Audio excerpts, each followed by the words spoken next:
Hello there, it's Dina here again. And yesterday I talked about critical thinking. And I asked the question, is critical thinking a lost skill? And I also talked about fear. Talked about how we have been conditioned into fear. So many fears. Fear of the unknown, fear of success, fear of failure, fear of rejection, fear of abandonment, fear of not belonging, fear of not being worthy, not being good enough. The thing is about fear is that it's all based on assumptions. It's all false. That's why it stands for false evidence appearing real. And definitely not much critical thinking going on there when we assume things, eh? It's not accurate. We make our beliefs or our actions or our behavior based on fear, on false ideas.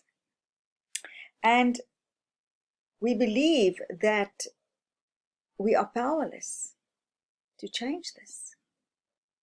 We then stay stuck in the problem. We don't think of the solution because we look for something external to us to change it instead of looking internally. We have all the answers. And of course, when you are in that low vibration of fear, then how energy works is you attract more of the same so that you can confirm that for yourself.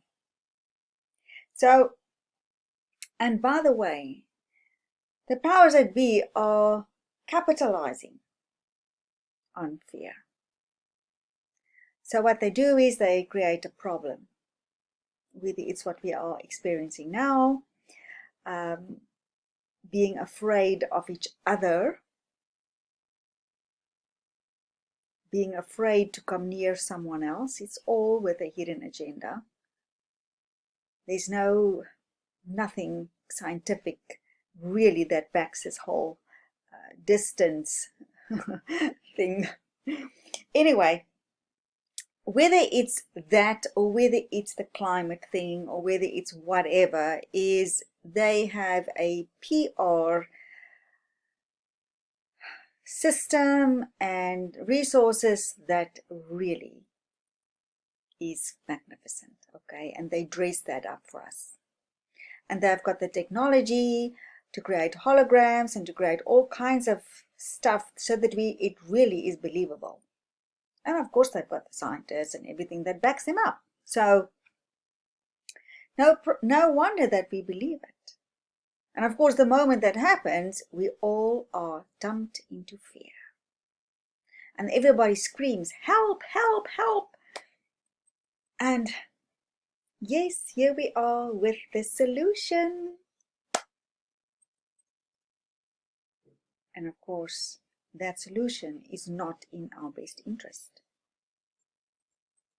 It's always to fill their pockets.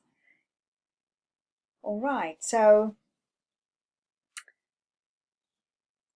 and of course, even if there are a few people, as I said yesterday, who goes against the narrative, they are silenced. Now, there are two important things that I want to ask you. First of all, to know, just to lean into this, you have the power to change your world. That is a fact. That's a fact. That's a truth. Collectively, we have the power to create a world that we want to live in, that we would love living in. The thing is, all we do is we talk about what we don't want.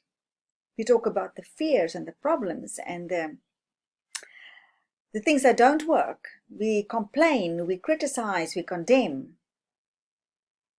So there are two things I want to ask you. The one is, if you could believe that you can create anything that you want, what would that be? What would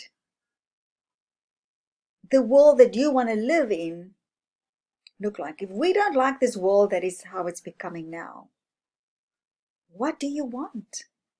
What do we want as a people? What does that world look like?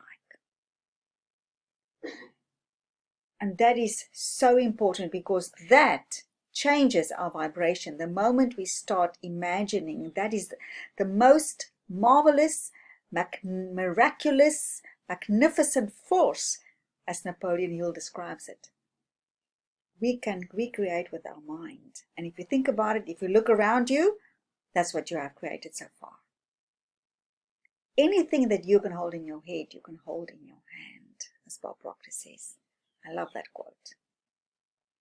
But that's where we start, is to start thinking about what it is that we want. And just start dreaming about that.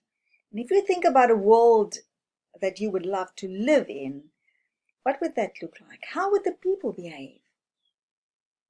Would there be joy, peace, happiness, love, abundance, prosperity? And every one of these concepts, what would that look like? How would you recognize it for you?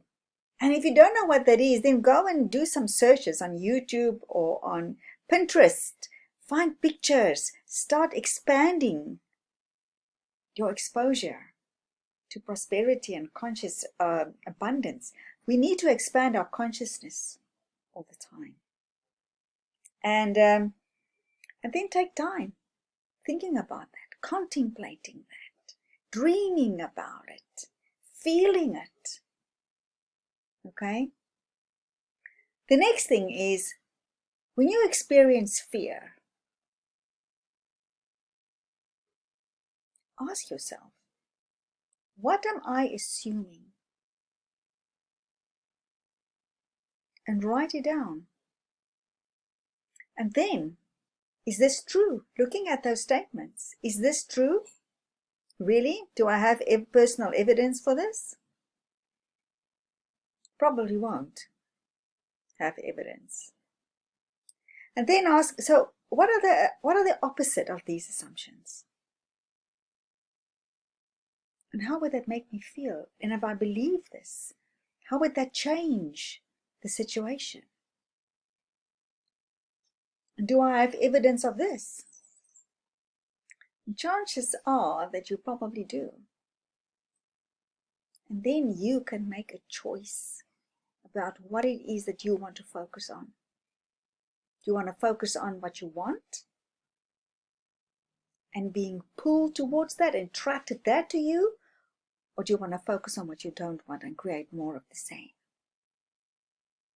You have the power. Leave me your comments. I would love to know what you're thinking. I'll chat to you soon.